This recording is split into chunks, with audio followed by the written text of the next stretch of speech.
Welcome back to Talking Shit, where we are talking all sorts of shit. Shit's Creek, that is. Today, we are talking Season 6, Episode 10, Sunrise, Sunset. I'm Jess Sterling, and of course, as always, I am joined by someone who has given up the drink and is strictly a wine and scotch man now. Stuart! Stuart, how are you?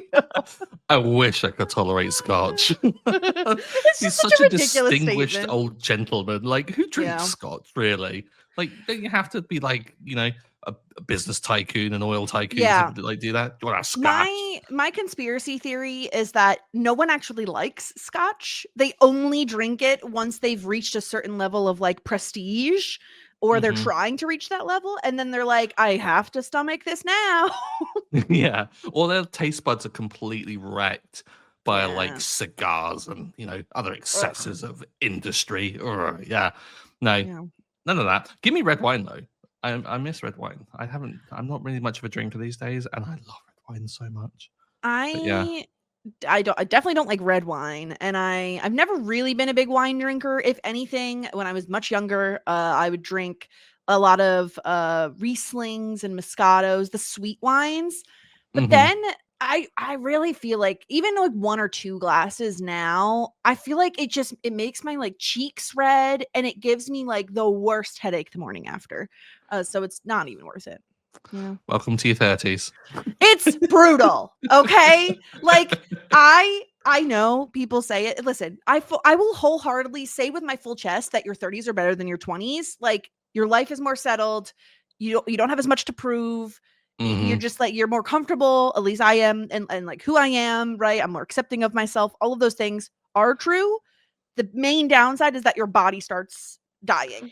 Yeah, it's disgusting that the moment you start like fully accepting yourself and getting comfortable in your skin decides to go, no, fuck it, I'm out. Like Yeah, I'm done. And I'm you're like, done no, here. no, no, no. You got a few more decades, like hopefully Yeah. quite a lot few more decades to go. Yeah. I'm pretty Stop sure letting that me my down first now. time with heartburn was on my 30th birthday. Like, I'm pretty sure my body flipped that freaking switch. Like, that night, it was like, and it's heartburn time. The hell? Yeah. Anyway. Yeah, mine was mid COVID. People they arranged for like us to meet up and like at social distancing in a Mm-hmm. park at like 8 p.m. mid December when it was freezing cold. We got wine drunk at a distance. I stumbled home and then immediately got ill and then was diagnosed with like a gut problem that was like, yeah, you probably shouldn't drink that much anymore. And I was like, well, that's it. I'm done. I My life had is one last over. night. But yeah, it was One the last milestone hurrah. of like a birthday ticking over. It was like, yep, you're done with this age now. No Yeah. more. Listen, Sad sometimes times. life sucks. But sometimes you have a nice podcast to listen to. And that's what we're here to do for you, Sometimes. dear listeners. Yeah, just It's sometimes. Every hoping. week. We're here and we're giving you content, people. Yeah. So we're talking about Sunrise Sunset. Stuart, what'd you think about this episode? I loved it. Loved it. And I've been like kind of a bit critical on a few episodes this season. And for me, I was like, this one was all bangers. Like I think every plot hit on Mhm. some like kind of angle, had some of the funniest things happening in it. Some of the most surprising kind of like appearances that I didn't expect. Yeah, I'm really high on this one. I'm Yeah. hoping you'll share the same sentiment because I otherwise I'm am. gonna be angry. It was one of those ones that I knew the name going in. I didn't remember exactly how I felt. Like I was going into it expecting like a mid episode, and I Hmm. came out of it being like, that was great. Like that was a really great episode. Both, I think it kind of has a little bit of everything we tend to look for. We get a little warm fuzzies, we get some really funny comedic moments, a lot of plot progression, like truly almost Hmm. every single angle of what each character is doing is moving forward this episode. So I just think there's like a lot to love. And specifically, I think this episode does a great job of we're referencing Sunrise Bay, which it has been around since the very beginning of the show, Oh my god, but yeah. we are like showing how much Moira and Alexis have grown in like one single episode, and it's just such a great example of that. And it is chef's kiss. It is so good. I love that you say that it's like us being shown like how much they've grown, whereas I was there like, no, I just want to be shown sunrise. Like I wanted to see Yes. it for what it was and The to see how slaps. unhinged it was. The iconic slaps that we haven't had since like what was it like in Season 1. so early? It was like episode 2, 3 that Yeah. she slaps Roland like that. Iconic, yeah. So good to see them actually like in place as everyone else would have seen them. And yeah, Yeah. a lot of dubious choices in the headwear department that I'm sure we'll get into. We're going to talk about all that. We have an action-packed, we have a very heavy Moira's Wig Watch section of the podcast today. And so, yeah, let's jump into the recap with what happened this episode. Just as they're about to open the new motel, Ronnie discovers termite damage and foundation issues, which will need serious money to fix. Like truly foundation issues you'd never want to have. This is why it's important to get an inspection before you purchase the building. Unfortunately, Johnny has already promised David that he would pay for the food at David and Patrick's upcoming wedding. The food is expensive. Lobster rolls, beef tenderloin, caviar. Johnny can stomach the food, but not the cost. But he refuses to renege on his offer, even when David gives him an out. He thinks it would be wise to sell the second motel in order to not have to pay for all the damages. But Stevie, inspired by Johnny's book, which has come back around, which is just incredible, proposes that they franchise buying even more motels. I'm not a business person. I don't understand how any of this works. I'm taking Stevie's word for it. Meanwhile, Moira has an exciting job opportunity when her old producer, Tippy Bernstein, comes into town wanting her to join a Sunrise Bay reboot starring her and her old co-star, Clifton Sparks, played by the amazing Victor Garber. Eagle-eyed Alexis, who has been binging Sunrise Bay in her post-breakup funk, knows that this network needs Moira, as she's the only one making headlines. She also imparts some wisdom on Moira. Make sure you get what you deserve. And also lets Moira know of the conspiracy theory that Clifton Sparks got her kicked off of Sunrise Bay because he was jealous of her rising fame. Once this rumor is confirmed, Moira's contract negotiations go south as she has many demands, including a tennis bracelet, and she thanks Alexis for her keen eye. Incredible across the board. Ugh, Stuart, this episode was so fun. It was so good. So fun.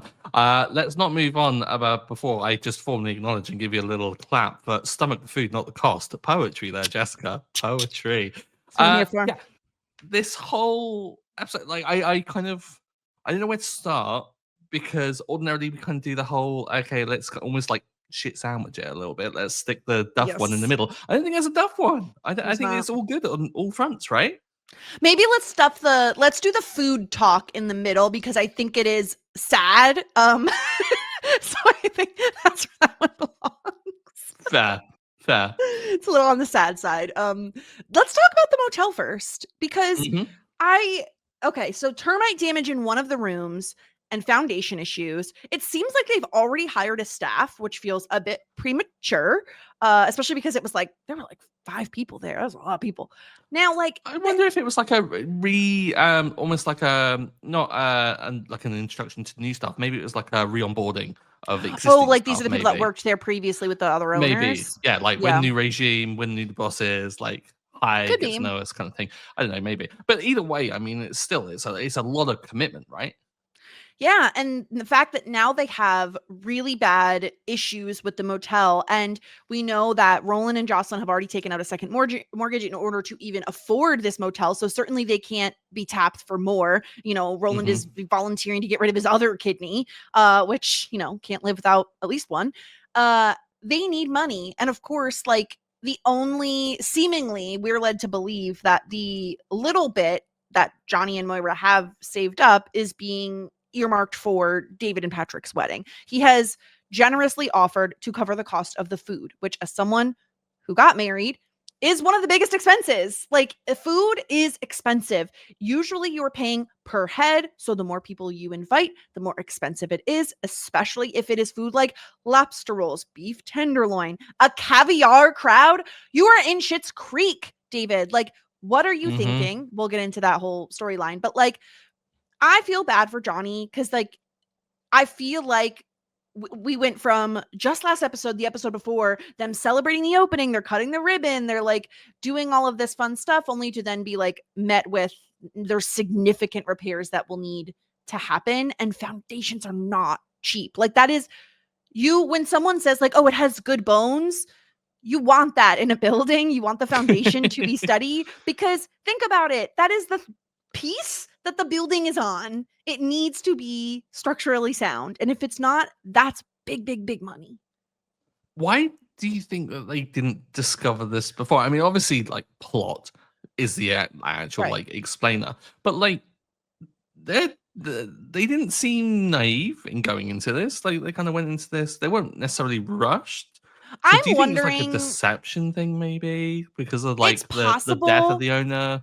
Like, It's maybe I know possible. that. I think part of it was they rushed it, right? Like, they wanted to be, they wanted to get the building, so they very much rushed an offer, meaning maybe they waived building inspections, which is, again, Mm-hmm. not wise to do.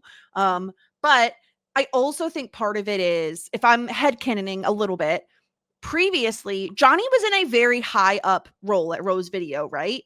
Maybe he wasn't involved in the more like acquisition of other locations.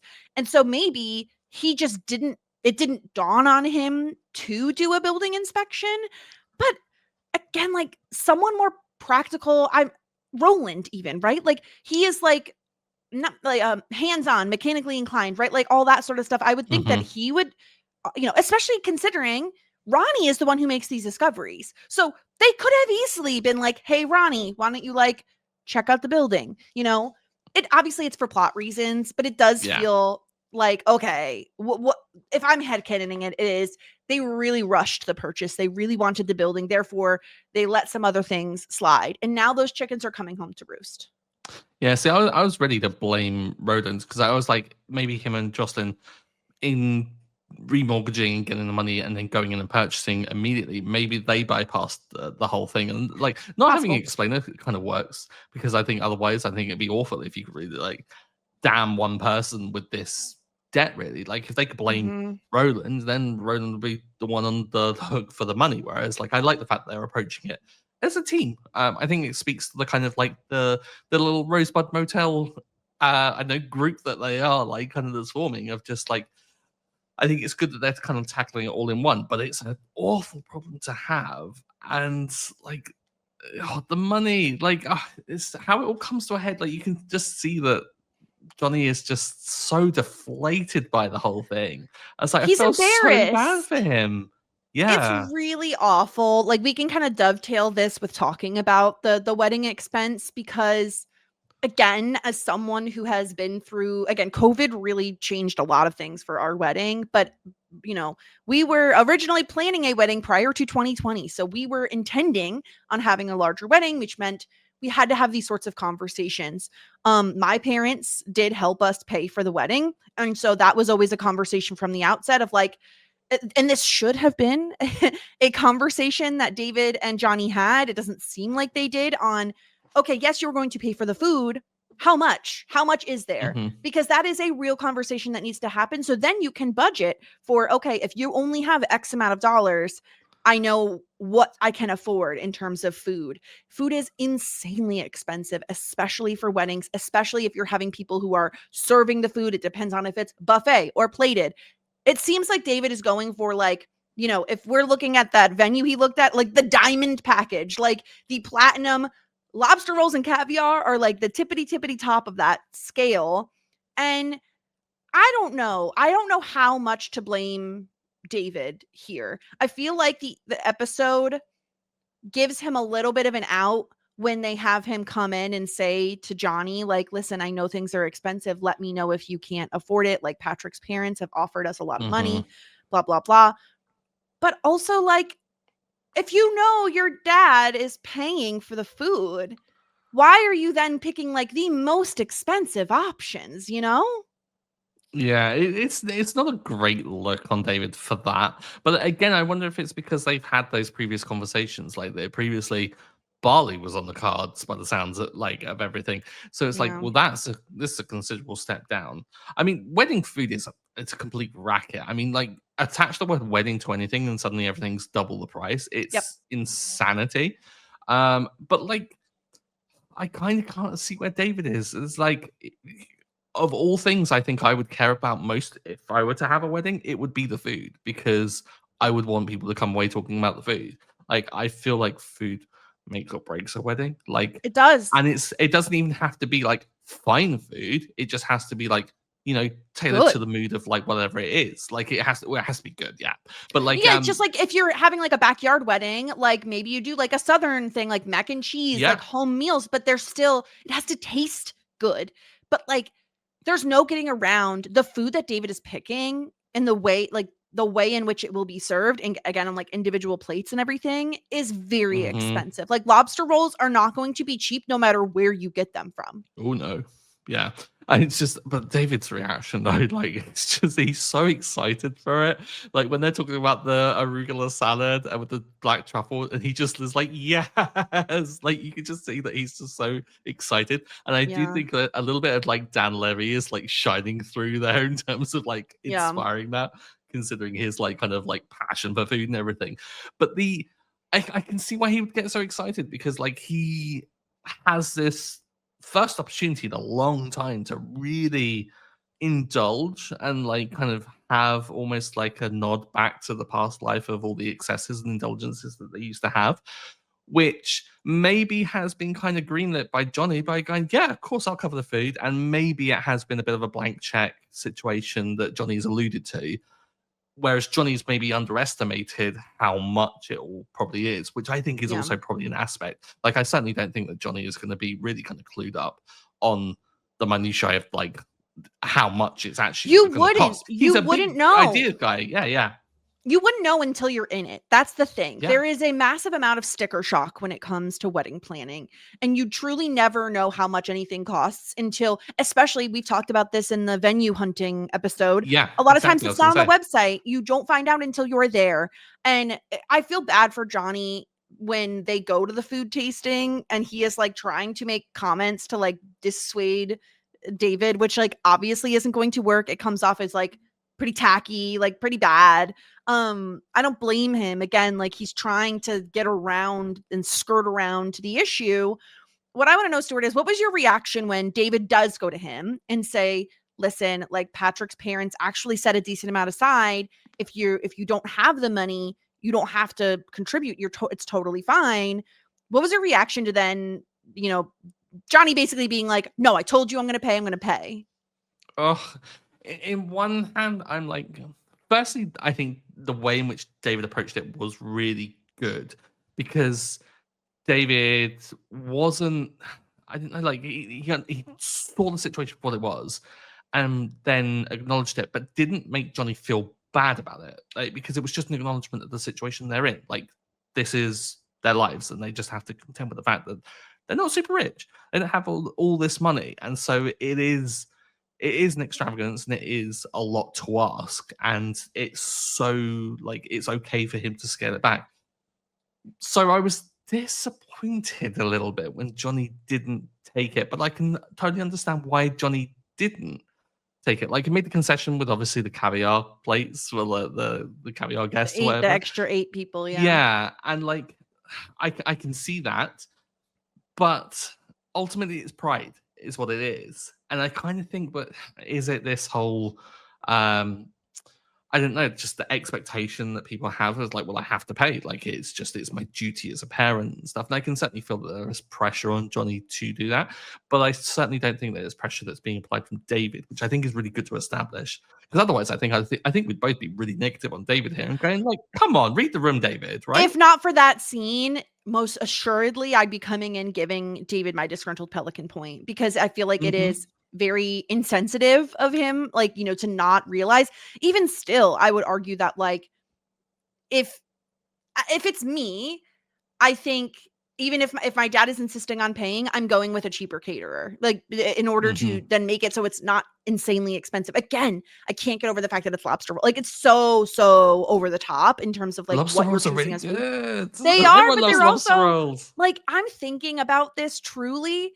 At the minimum, this is like $100 per plate, which is hmm like at the minimum. So like, how many people are coming to this? We now know freaking Twyla's invited too. Like, half the town is probably invited. This is like a huge expense. And I just felt bad for Johnny because, like you said, it's a point of pride. I also think a big piece of it comes from the fact that they'd always promised David they would help pay for it. Yeah. And they used to be able to do that. And they used to have like this nest egg set aside for him, and it no longer exists. And I think he doesn't want to give that part up. Like, he doesn't want to ruin David's dream wedding because of what happened to them. But Yeah. Well, this realistically, is though, yeah, it's a tough thing to reconcile when you look at like kind of the practicality of everything. But like, I think it's quite a thing because like Johnny is always the one that kind of seems to have embraced this new life the most. Like obviously, like mhm, David's getting married and Alexis is thriving and things like that, but Johnny seems to be the one that seems to have acclimatized mentally with the whole thing because he appreciates the way in which the families come together. Like we've talked about it with Merry Christmas, Johnny Rose, and the whole way in which that seems to have centered yeah, around him. So it's very, and we always get Johnny kind of harkening back to like the good old days of things they used to do that were really like nice that he misses. But I never really feel a real sense of profound regret from Johnny for not having what they had before. Like it's always been like, oh, wasn't that nice kind of thing, or wouldn't it have? We could have like. It's always been quite a vain or like simple or vapid thing. Whereas this is quite a profound thing of just, I feel like we had a nest egg for David, and he's lost that due to bad financial advice. And I do think there's a mhm, sense of guilt that comes from Johnny. Like the way in which Eugene Levy plays it, like when he just talks about that nest egg, my heart broke for the guy. I was so sad. yeah, yeah, But I think that raw honesty was totally needed because if it weren't for that, I don't think Stevie would really have plunged to the not the depths, but like wouldn't have looked for as much of a fix for this as she would have if there wasn't that sense of I want to fix this for my buddy. yeah. Ah, so good the way Yeah, in which that's the that thing sets is it up. that's why every single character on this show could not be played by anyone other than who they are played by, right? Like, the casting Hmm. is just so spot on because I think the character of Johnny is not super complex, but I think that you need a person who can both come off like a little bit of a buffoon, but also be so extremely endearing that you will forgive almost anything he does because he cares so deeply. Like, I mean, a lot of the time we have these characters who it's like they're the glue, they're the heart, that is who Johnny is in this family. He is the heart. He always wants everyone else to be happy and satisfied. And he will do almost anything to get to that point. And I think we can now see Stevie as now another one of his children, essentially. And I I love her comforting him because he has done the same for her many a time Hmm. on the show. They've really developed such a lovely partnership, and for her to say to him like, "Mr. Rose, it's not always going to be like this." Like, it just is painful, right? Like, it is so, so painful for her to try to comfort him, but not really have any proof to back that up that, like, they will get through this, that everything will be okay. And I love that it is Stevie to circle back around to the motel storyline, like, that it is Stevie who comes up with this new plan, that Johnny is ready to throw in the towel because he has no more answers. Like, he doesn't know what else to do. Roland obviously isn't a master business strategist, but Stevie What? says, listen, like, according to your book, the best way to do this would be to franchise, to buy more motels.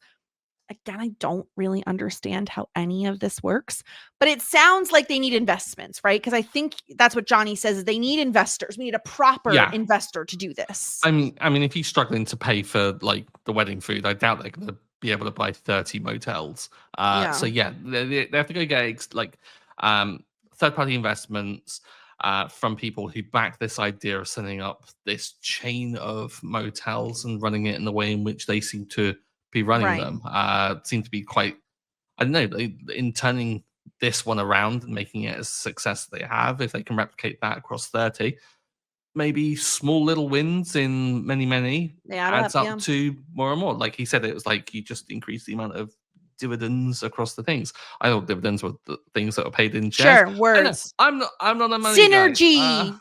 Yeah, insert Business business term terms. here. Yeah. But the good news is Johnny does say, I can call in some favors. Like he actually knows Yeah. people in these positions that he maybe can possibly call in a favor for or from, which is And like huge.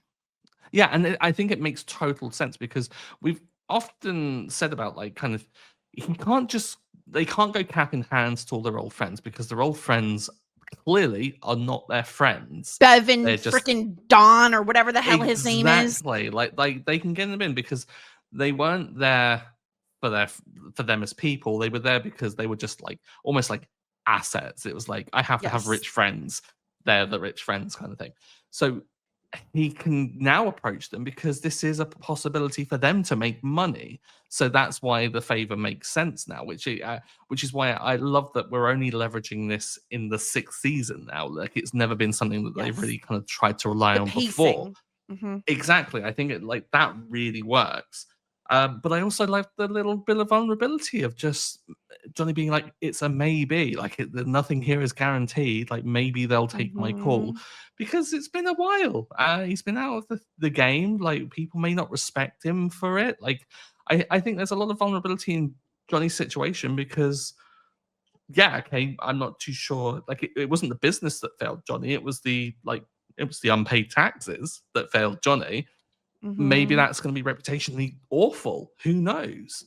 So I think like it's a great way of kind of just showing a lot of vulnerability for Johnny this episode, and showing who's going to step up to the plate, and to show that building this buddy in Stevie and how their relationship has blossomed has been such an investment, really. Yeah. Um, She's and invested now in the motel more than she ever has been. And she has some really good business sense from her experience mhm, working in the hospitality industry. Like, that is why there is something to be said about having experience in an industry rather than a specific education in an industry, because some of this does have to do with knowing the business, and you know the business by doing the business, right? So, like, mhm, she is a really good partner for Johnny to have, especially when you consider they have two very different backgrounds, but they blend very well together. And Roland is there as he's helping. He's providing Roland's the there, money. yeah. He's helping. But yeah, I it's just I really loved it. Yeah, it's just it's just so wonderful. But the one last thing I really want to like make sure we talk about is that Stevie, and that point of like it's not always going to be like this. I think this is the first time genuinely Stevie has expressed like kind of sorry that you're in your position that you're in. Like it's the first time that they've Yeah. elicited a real sense of, oh, you don't deserve this. You've been dealt a really bad hand in this whole situation, Mhm. and that never would have happened seasons ago. They're these like rich fuckers that have come here from like LA. They think that they're better than everyone.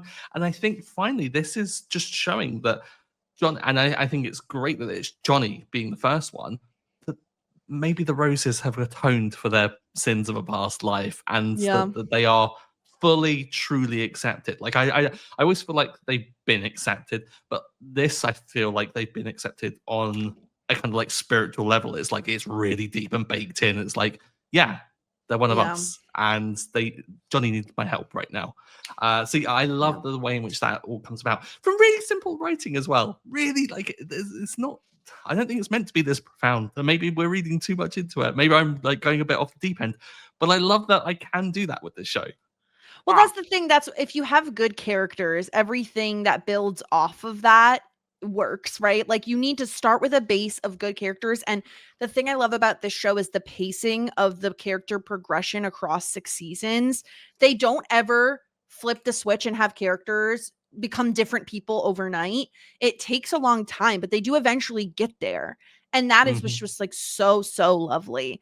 Johnny has always been this way. He's always cared, but it is now to the point where now Stevie, like you said, Stevie sees what Johnny is going through and is trying to comfort him and saying, we'll get through this. Like, we'll figure this out.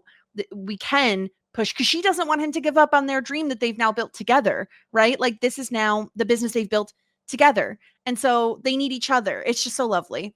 Um, Okay, let's talk about the silly storyline. Let's talk about the Moira storyline, the Sunrise Bay storyline of it all. Tippy Bernstein coming into town, wanting her to do a Moira fucking reboot. Rose. Yeah, it's It's so good. so good. I love the small details in this of like Clifton Sparks and like obviously him definitely having a drinking problem, him calling Moira Muffy. Like it's all Muffy. just so and I the funny thing is, okay, because obviously we are supposed to hate Clifton Sparks.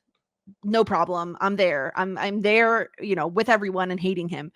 But I do have like a tiny, not a soft spot, but more so like there his mannerisms and his voice specifically remind me of a very dear family friend who is like essentially like a surrogate grandfather to me. The way he speaks, he Oh no. this guy he had like a British he wasn't British, but like he came from, you know, his parents were British, that sort of a thing, and he spoke with like kind of gravitas, and he had this like voice that would like that would it was very much like it had peaks and valleys of like it would get very very high and very low, and like the joke back when we had answering machines, stay with me people, okay, we had answering machines back in the day for home landlines, and he would always leave, and when you know, back in the day, if someone left a message, you would hear it, you would hear them leaving the message aloud, and we would always laugh because when he would call our house and talk to my dad, and the voice message would always be like, "Oh there, Jeffrey," and it would like really like woo like and this guy gives that, like he just when he wants Moira to say yes, he's like, say yes, like it's like it's getting real low. Anyway, that was a very big tangent and anecdote, but like I love this character, so he's so sleazy, it's so perfect. I love that you like kind of from the voice you get like quite warm fuzzy vibes. I think for me, very millennial, Legally Blonde, Professor Mm. Callahan, instant hatred, Of course. scumbag of the highest degree. I was like, Elwood Yeah. deserved better.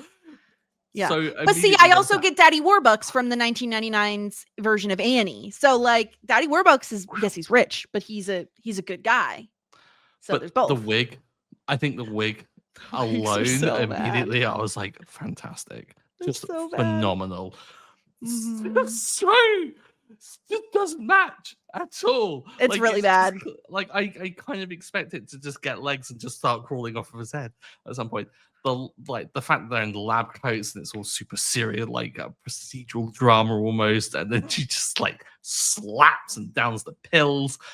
And the fact that Alexis is engrossed in this as well, while she's in her you got to mourn phase. She's in like the chunky jumpers She's in the under the sweatpants duvet. phase of a breakup, Yeah. you know? The way they match these two storylines of like having the Sunrise Bay storyline return and matching that with Alexis binging the show because she's in this like breakup funk of we've all been there, you know. Again, I don't judge because I like trash TV sometimes. Sometimes it's like potato chips and you need to eat it, okay? Sometimes you can't be satiated by like a filet mignon. You need some trashy potato chips. So I don't begrudge Alexis for doing this, and I just think the storyline is so perfect that she falls into this like I am now watched all of Sunrise Bay. I am now on the message boards. I am now a moderator of the message boards, and I know all of the conspiracy theories. It's so because of course Moira wouldn't have heard this rumor because she's not online. Like, why would Hmm. she think? And she likes Clifton. She wouldn't assume that he would have really like, you know, caused her to get kicked off of the show. She thought she Nope. did it with her contract Well, negotiations. she's the main star in her own head, isn't she? She's not going to consider that someone else has the ability to like Mhm. waylay her life. It's all her. So like it makes total Yeah. sense that she would do this. Alexis diving down the whole message board routes, I was just like, what a relatable queen who binges shows and then gets really deep into like the lore and Yes. looking it up online and starts a podcast about it and stuff like that. Who does that? Like it's just Yeah. strange, right? The fact that there is this conspiracy theory, and there are like these rabid Sunrise Bay fans. Ah, this I love me some lore in a TV show and a Yeah. universe and things. This isn't the most expansive, but it's certainly the most intriguing show that I want to know Every about. Like, nugget they drop is so Mm-hmm. perfect. Why is Vivian the only one who gets possessed when Tristan also plays the Ouija game? I love Moira. Suddenly she's the director. Like the way that Moira also saying, instead of saying like thank you for your 2 cents, thank you for your pack of pennies or something like that, pair of pennies is so good. Every nugget we learn about this show, like the cave talks back, the fact that Vivian is stuck in a cave above her daughter for 2 days and her daughter doesn't look up. Yeah. So it's okay. She's about to look up. It's all I want to watch this show. Why? We talk about all the spin-offs. Like, I would love to see like Stevie doing the travel spin-off, Ted and the Galapagos doing that spin-off. Hell, I would even probably Mhm. give it a go. Probably wouldn't watch the whole thing, but Mutt and Tallahassee tackling the cones. Like, I'd watch that just for the mess alone. Give me all the spin-offs for this as possible. But number one, top of that list better be this Sunrise Bay spin-off, like of actually what it is. It Yeah. sounds absurd, and I How dare want you it. make me kill my father twice? Slap, slap, slap. What? What is actually the way they kill Moira off? Because again, it's very soapy, where it's like they've killed her off multiple times. But the fact that she Mhm. vomited a demon into a toilet and then drowned in the toilet and then got And then they shredded? shredded her. Shredded? What does that That was the even mean? that was the funniest thing for me because like when they talk about how she was shredded and then Clifton was just like, well, that the writers fixed that. That's what they do, kind of thing. And then when Alexis describes her death as being the most embarrassing, I was like, wait, that's different than what they said. And then she goes, and then they shredded you. I was like, perfect. Perfection. What a Yeah. gag. So good. Yeah. They drop these again, these one-liners, these very like side comments that are so ridiculous. Even beyond the Sunrise Bay of it all, Moira talking about the show that Clifton did recently. I haven't seen you since you starred in that electrifying courtroom drama about the potty mouth feral child. Oh, that was an actual court case. What? What are we talking about? Like what are we actually talking about here? It's so good. It's so good. Honestly, like we talk about the seeing this and like I want to see that show as well. Also, I want to see behind the scenes of these three getting like to film something like Yes. behind the scenes because it sounds mental. Like Mhm. the dynamic between them all of this Tippy that's like going around seemingly appeasing all of the stars and like loving life because obviously Yeah. they have like this hit show or whatever and these I mean I love Moira but there's no way that her arrogance and ego is warranted by this performance. Like it's awful, and yet they think that they're out here doing the most profound art ever. Well, and I love that both Alexis and David are like, Clifton sucks. Like, you're great. Clifton sucks. Like, Hmm. it's so funny. Oh my God. Like, it was even more vicious than Vivian's getting trampled while honeymooning in Pamplona. What? What? Like, it's so good. I absolutely adore it. And I love that it is Alexis getting into Moira's head about Clifton was the one who ruined this for you. If he's Hmm. involved, you need to have your antennas up, like make sure you're paying attention. And when Moira gets this all but confirmed by Clifton himself, she goes above and beyond what she knows they will actually give her because, to Alexis's point, she's the only one making headlines, which means they need her, not the other way around. She's the only relevant person on that cast. So, of course, they're going to need her, and she should ask for what she deserves and not get, bamboozled, not get swayed and persuaded by Tippy and Clifton. Hmm. Completely, because they absolutely they do need her, and if it wasn't for Alexis really pointing that out, uh, I was going to say there's no way that she gets there. I think Moira probably would get there, but she wouldn't get there as quickly. Certainly, I think she would she would end need up to see signing a through the contract that ruse. she then wants to like get out of. I think she Yeah, would have signed it immediately if not for Alexis. exactly. And yeah, it gives like the with the support of Alexis, Moira has this amazing growth thing and makes an offer that they had to refuse, just the most absurd one, which is again, we talk about the growth of all these characters, and the thing I've been kind of quite angry at Moira about quite a bit is the fact that she seemingly is looking for and will take any opportunity to get out of Schitt's Creek. Here it is on a platter, and she turns it down. Ah! I love her so much It's so because good.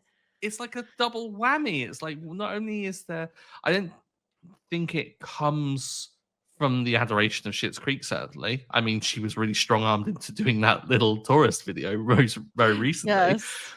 but it comes from her own sense of self worth. And I'm like, I think that's growth. Like, she doesn't have to love Schitt's Creek. She just has to grow as a character.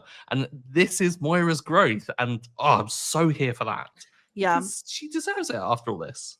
She does. And she, you know, especially considering the reason she is making headlines, the reason that she is, you know, being promoted right now is in part because of the viral video of the Crows movie. But the viral video of the Crows movie does not happen if not for her making those changes in the Crows movie and wanting it to be the best it can be and really like, taking control of her own destiny in that way. So that happening, then having Alexis as her publicist helping her with this big premiere that goes viral, right? Like these are all not things that happen by accident. They happen as a result of her really working hard and trying to succeed rather than just like letting the fame do the work for her. You know what I mean? Like she is really putting her foot forward. And it is so lovely to then see that hard work pay off for these characters that we love because they're working so hard, because they're really intelligent in ways that you don't necessarily expect them to be, right? Moira saying, "Oh, thank you for removing my rosy lunettes, rose-colored glasses." You know, like just the way she says everything. It's all just so lovely. Like Alexis giving her a high five, like Alexis high-fiving people will never not make me smile. It's just so Just a perfect. little, like, yeah. It's so good. I love it. It's so well earned. And again, we get even more like ridiculous lore from this show about Alexis is going for a run because she's afraid of getting like bed sores and she needs to cleanse her brain. And Moira's saying that the New England Journal of Medicine did a fascinating study on the show getting someone not like making someone feel not right in the head. The fact that Vivian was trapped in a crystal. Just like it's just so good. It's just so ridiculous. It works in every way. The fact that one storyline can be hilarious, have really incredible, ridiculous lore that makes you want to actually watch the show within the show, and Mhm. be like heartfelt and plot progressing. Like every box is checked with this storyline. Yeah, and I feel like they're using like side characters in the same way as well as a great way for like kind of season it a little bit. We get like Twyla at the beginning where they kind of bring in the whole wedding thing and setting up the whole episode all together while Alexis is there in her kind of like state that she is in. So Mm-hmm. like it makes I think they kind of like use everything really well. Like David's at the end like eating the popcorn and also engrossed in Sunrise Bay, which kind of lends itself to this kind of like awareness of the law that it's not just Alexis in this state of mourning that is finding this show engrossing. It actually is just an engrossing show that anyone can kind of like get into Mm-hmm. because David's just sat there watching. Why David is there? Who knows? Like it's just such a weird setup. I think it's one of those things It's where so you good. sit down to watch like 5 minutes of something, and then you're just like, okay, wait a minute, I Yes. need to know more. And he, like, because he's like Yeah. eating popcorn too. Like, Yeah, it's why I yeah. miss my housemates because I like when I used to live with people, like they would watch absolute shite, and I would just catch Mm-hmm. 5 minutes of it, and it would be like real kind of like you're like washing something or like drying something like the dishes, and you kind of look over and you're like, then you just walk a little closer, and you're like, oh yeah, this awful. Then you sit down next to them, and then you're like, oh gosh, no, okay, yeah, I'm actually enjoying this. Damn it. Mm-hmm. I'm gonna Yeah. put this away and sit down and watch it. Yeah, Again, it's exactly sometimes you that. gotta watch trash. Sometimes you just have to. Mhm. Um, so yeah, it's great. It's so good. Especially this tiny compliment that Moira pays Alexis, right? If you did all of that without getting out of bed, imagine what you're capable of doing. Like, it is a one-off, it is like such a side comment, but like That's a massive compliment. And Moira doesn't give out compliments very easily. It is, especially when she, like earlier, is like, no, don't come to my meeting with you. You need to take care of your self care. It's just like, don't get out of bed. You look awful. It's really great. There's one tiny little bit of character lore we get this episode that I just need to talk about, and it is the fact that Roland likes historical fiction. I can see it. Not Is it gonna like lie. Bridgerton? I feel like he's into the smut. Oh, okay. I thought you meant like kind of historical war fiction, like kind of really typical, like dad book Broy. stuff. Yeah. Yeah, but like I don't know. Actually, I can see it being more of that. Like, Maybe. especially his like his kinky shit with Jocelyn. I feel like he would like a Bridgerton-y sort of a vibe. Like he likes YA novels or something. Like that that would not surprise me if that's what Roland liked. Maybe he does like fancy war books. I don't know, but really wouldn't be surprised. But like I think you nailed it with the smart option, because like I didn't consider it, but now I'm like, yeah, makes sense. that's what he likes. That and all the tchotchkes and all of the the tchotchkes, yes, the tchotchkes. all of the Meld Street films and the weird stuff that they do. Yeah. Yeah, he's a man of certain proclivities. Yeah. Sure. Yeah, we don't judge those. Not much. Yeah. Okay, let's get into anything else before we get into our ratings. Oh my god, I'm sure we're missing something, but like off the top of my head, I think we've covered most of it. And I feel like we need to give a certain amount of time for a certain wig watch. So yes, we have a lot of wigs to discuss. Let's crack on. All right, let's talk through the ratings. So our Simply the Best and our Disgruntled Pelican. Simply the Best is interesting. I do think there are a number of candidates. Like my gut instinct is Moira for standing up to herself, but Alexis is the one who does the deep dive in order to then convince Moira to stand up for herself. And then there's also like my heartstrings tug for Johnny. Like, it's really hard. And then Stevie, who comes up with a new business plan. Like, there are a lot of characters doing a lot of good work this episode. Where are you leaning? Do you have any of those like four? Is one of those ones one of the standouts for you? Is there someone missing? I don't think you're missing anyone that I can really think of. But yeah, it's a really tough one because, oh gosh. Johnny shows a lot of vulnerability. Stevie comes up with a great idea. Moira has quite a big character progression moment that's enabled entirely by Alexis. David's there. Yeah.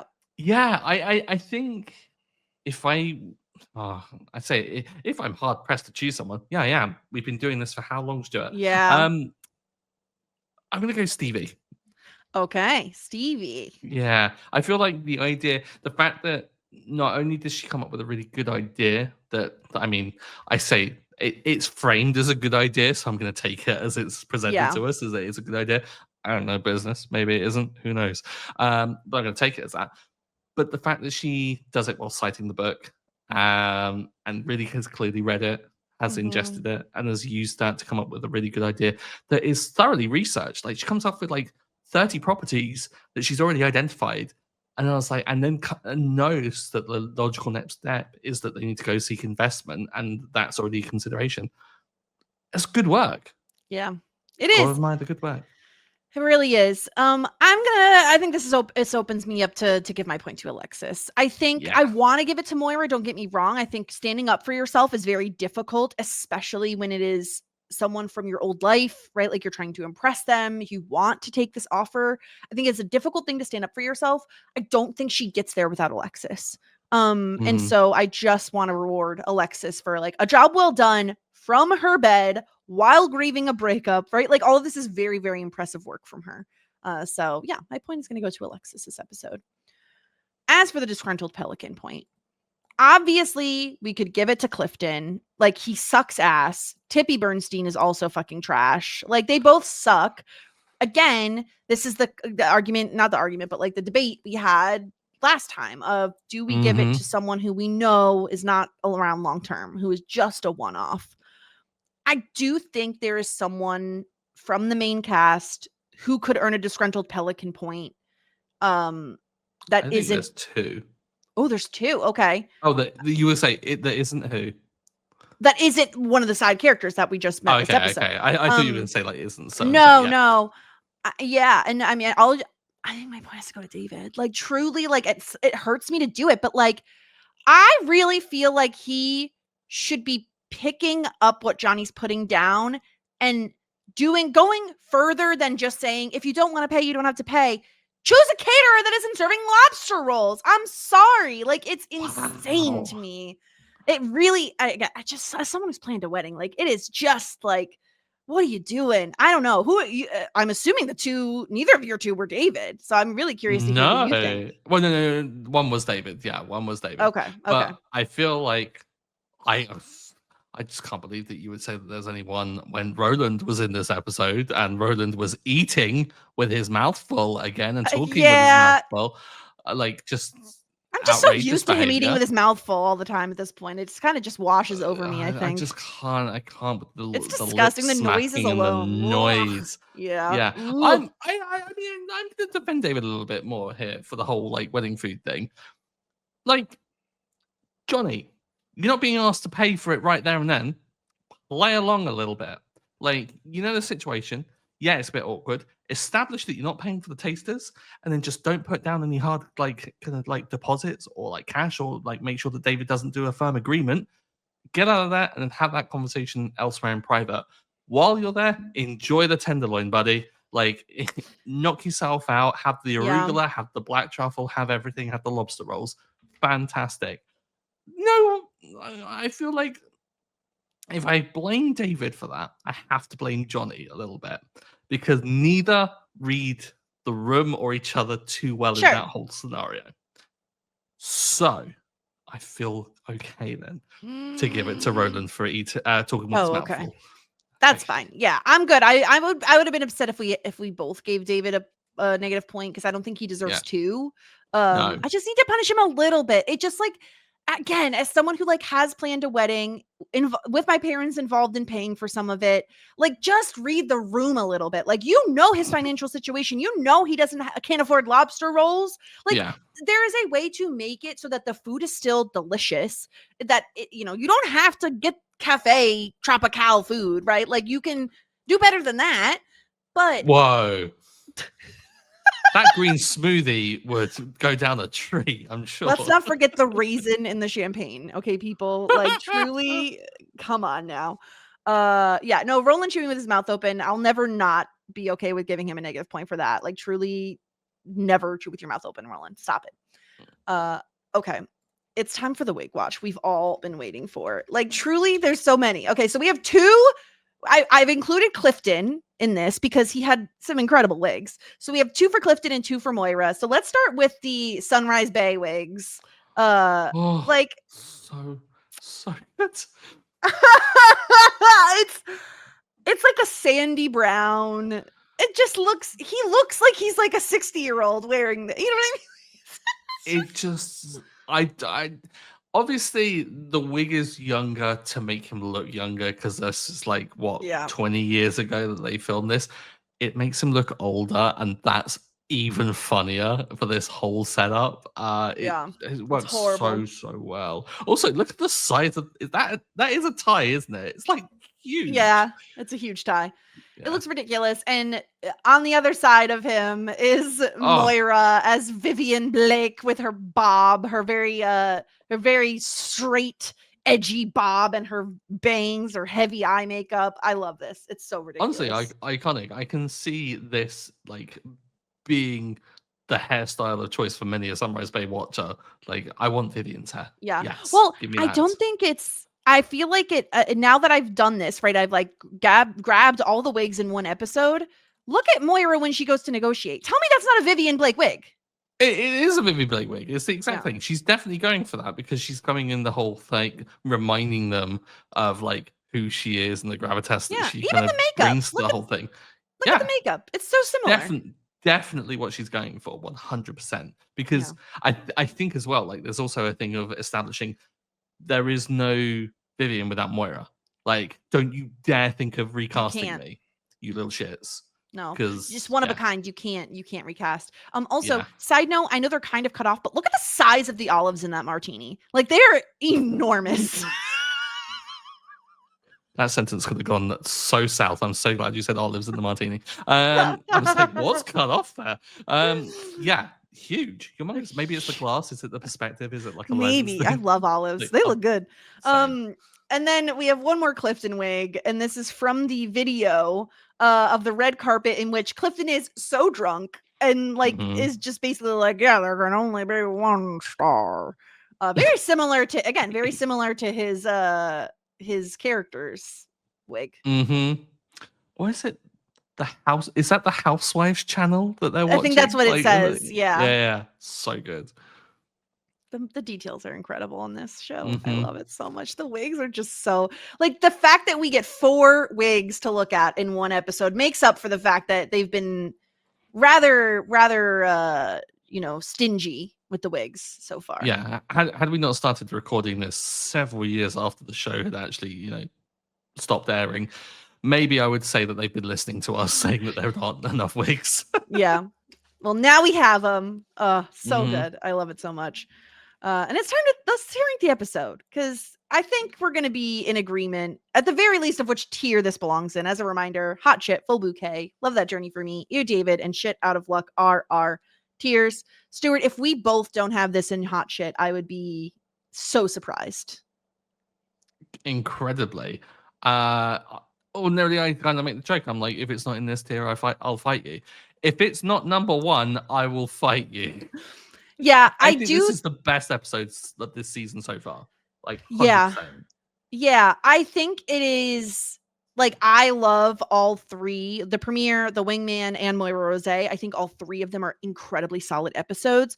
I just think this episode is so well-rounded, and the fact that every single storyline hits, and some of the storylines hit in multiple ways, are both funny and endearing and plot moving and character progression and, and. Like, the fact that I could go on and on and on about how every single storyline is meaningful, it shocks me that this is, again, if I were to look at the list of episodes for season 6 prior to us even talking about this season, this would have not been the one that I would have thought we would have had at the top. Like, I just didn't remember it in the same way, but podcasting about it really had me pick it apart a lot more. And I think appreciate it a lot more rather than probably an episode like Moira Rose, which I think probably would have been my pick, at least so far, of the episodes we've covered so far, to be in that top spot because of how funny it is. Yeah. I think going line by line, watching these episodes multiple times before we podcast about them really allows you to see more and think deeper about it. So I'm very pleased with this episode. Yeah, interesting. I always like kind of when we get to a certain point, kind of get curious as to how our ratings match up with like the likes of IMDb. Not that IMDb is a really good source for ratings, especially when you get review bombed for daring to show anything other than straight white couples getting together. Yeah. But yeah, funny enough, this is not the highest rated one thus far. Thus far, the highest rated one is the Presidential Suite, which is at 8.5. Then Moira the Ted and Alexis stuff, probably. And then this one. Yeah, so I think obviously Ted and Alexis is really kind of like cranking that one up. But yeah, I was actually in the premiere is at 8.3 as well. So, and this one is at a lowly, I will say, 8.1. Wow. Severely underrated. IMDb, I think so. I think picking it apart really has me like loving it more just for how far these characters have come, Like, if we were to go back and watch the pilot again, like, just vastly different people at this point in a way where they maintain who they are at their core, but they have just grown so much. Yeah. Oh, it's so good. I love this episode. Incredible. I'm so pleased. And I'm very happy that we've turned a corner. We're back to hot shit with some of our episodes here. And next week, we have another one, which looking at the name, I remember what happens, which I feel like is usually a good sign. Season 6, episode 11, The Bachelor Party. Okay, so that means we're getting really close to this wedding. Are they going to have one? Are they going to have? That's the question. So I want you to make some predictions. Are they having individual bachelor parties or just one? And what are they doing? I love bring them together. So my friends, they had, so we don't call them bachelor or Stag. bachelorettes. We call them stag if it's the guy, and if it's a girl, it's called a hen do. They combined them. We were out in Finland, and they had a shag do, as we called it, where we went to a Finnish sauna and then just went night clubbing. Ooh. And being that it was in Finland in the middle of summer and it was really north, we went out clubbing and then exited the club at like 4 in the morning, and it was still bright outside because the sun doesn't set in the summer. And so it's the most jarring You thing Europeans in are the wild, world. man. Yeah, Absolutely wild. it was wild. But yeah, so I'm a big fan of like combining them. But Mhm. I do also, there's a great UK TV show called Gavin and Stacey. Ignore the fact that it's James Corden, he's actually bearable in this. And it's like quite endearing. He's very funny in it. But they have, it's an iconic thing where they have like their own individual ones, and they're like pining after each other and like kind of on the phone to each other. Really good stuff. So I think this merits in, I'm waffling. I don't know what I want. All I want is I want them to like have a party. So, and Mhm. I want to see them get really drunk. I want it to be like the housewarming. I want that Okay, so energy. are we thinking a house party like they're doing it in like they'll be at the Oh no, I motel, think maybe at the certainly got to go out for one, right? Are they gonna go to Are we the I gonna? forget the name of the local pub that we've been at a few times now. Oh, the Wobbly Elm. Wobbly Elm, that's it. Yeah. No, you got to go out, right? You got to go like out in the town, Yeah, I didn't have a bachelorette party. I don't know what to tell you. didn't you? No. Is that I just mean, you didn't it was want during one? COVID. What the hell was I gonna Oh do? yeah, of course. Yeah, makes sense. I can't really go anywhere. My Not husband gonna get did one. wine drunk on a park bench like I did for my birthday. Trying to remember. He went camping with some guys, and I don't think it was his. I think it was his friends. Was in Cooperstown, New York, which is like has the Baseball Hall of Fame is there, and they did like there's a bunch Ooh. of like wineries and breweries out in that region. Um, and they did that. No, I didn't do anything. I don't regret not doing anything. Honestly, if I were to do anything, it would have been like, hey, everyone, come over to my house and we'll like hang out, drink, and play board games. That would be what I would That's want a to good do. night. Yeah, I wouldn't want to go to a bar. It's not my scene. Maybe it will be the But same. no. David does love board games. Maybe they're Oh, going to he do board does. games. Does love a board game, yeah. And if we Well, come full circle, who if knows? it helps at all, we are gonna have a guest, Todd the Librarian, on to talk about this episode. So if that helps you figure out what they're doing, it probably won't, but you never know. Um, that's what we're gonna be Something doing next time. horror film or musical related. Good guesses. So that will be next week, season 6, episode 11. In the meantime, check out everything we have going on at Talkin' Shit and find us on YouTube. Follow us there. And if you're into Buffy the Vampire Slayer, Sarah and I are still covering that over on Shit 90 Shows Taught Me. We are in season 5. And if you want to listen to sibling dynamics being debated, go listen to our most recent podcast because let me tell you, Stuart, I know you're an older sibling. Yeah, you're an older Hmm. sibling. Yeah, okay, I thought so. Yeah, best sibling. Just I will defend a younger sibling to my dying day, You're okay? you're a second draft. Like, how dare Listen, they you? didn't get it right the first time, so they had to have another. Just Hey, saying. Just saying. So I go mean, listen to that podcast if you're we're interested. the potential mistakes that came first. So yeah, you're probably right. We get into the Dawn of it all and whether or not we like Dawn as a character and if she annoying or not and on and on. So go check out that podcast if you're so interested in that. And anything else, Stuart? Anything else you want to tell people about before we get on out of here? The Gilmore Girls watch continues Where are you on at it. now? You're in season 2, right? Just started season 2. Okay. Dean and Paris are now in the opening titles, which I'm very Okay. happy for. Love me Okay. some Paris Of and course her you do. little cabal of really, bitchy friends. I They're all love them. great. I've I met like the dark hair Trix. one especially. I forget her name, but I find her Eloise. Or is that the other one? No, Louise is the Louisa. blonde. Is it Madeline, the other one, if I remember Madeline. rightly? I love Yeah, her. yeah, yeah. She's Pa- ridiculous. the pair of them, yeah, like absolute coven, the three of them all together. But Mhm. yeah, I've met Trix as well, who is a lot. Yeah. But yeah, loving that. I can't wait for it to go downhill because I hear things do. I if when I rewatch, which is like every couple of years, I'll throw it on, especially when it's fall, autumn, season. I Vibes. will usually stop watching around, I think, season 5. I think there's 7 seasons and it gets bad after like 5. Wow. That's usually where I stop, I think. But you haven't even hit the best. I'll be very interested to hear your shipping takes once you get to certain ships. Interesting. I tell you So what has absolutely blown my mind though is Demi from Dropout, and like who's appeared on like Game Changer and I mhm. think Make Some Noise, but like has been on many a Dropout episode. Originally was the Gilmore Guys podcast from years ago, and Okay, just blown my brain with that. Yes. yeah, I'm not I was listened, but like, I'm aware of it because it's a very famous podcast at this so point. I went searching for it on YouTube because I was like, oh, every podcast is a video podcast, not ones that were back then. No, Yeah, no, it's Stuart. too old. It's too And old for that. but yeah, I found them singing a cover of Supercalifragilisticexpialidocious, but to the lyric of Amy Sherpa Palladino, whatever her name is, Yeah, like the Amy Sherman writer, and I Palladino, was like, yeah. yeah, exactly. Oh, Amy Sherman And Pal okay, I get it. Yeah, yeah, yeah, yeah, yeah, yeah. and but I was like, wait, that looks familiar. I was like, that's fucking Demi. And I was like, That's blew my wild. mind. So yeah, I've got a podcast to listen to now as well. Yeah. Oh, Gilmore Girls is such a vibe. It is such a fall vibe. Like the characters will piss you off time and time again, but Oh yeah, it's just a fun show. It's not super serious.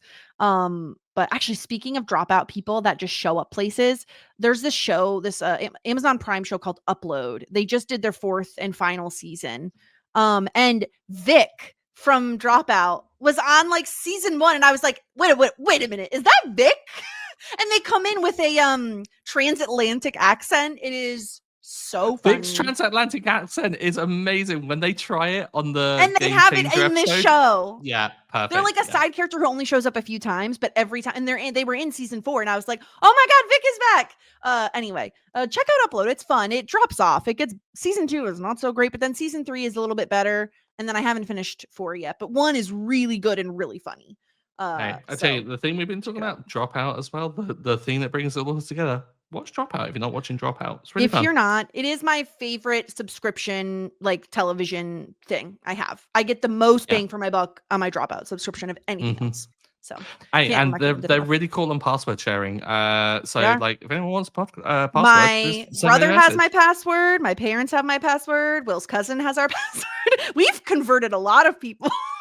hmm Yeah. Oh my god, so good. All right. Well, we'll be back next week with more talking shit, more Schitt's Creek. Until then, everyone, warmest regards. And best wishes. Tweet us on Facebook or leave us a review and you say, yeah, okay, I think I will.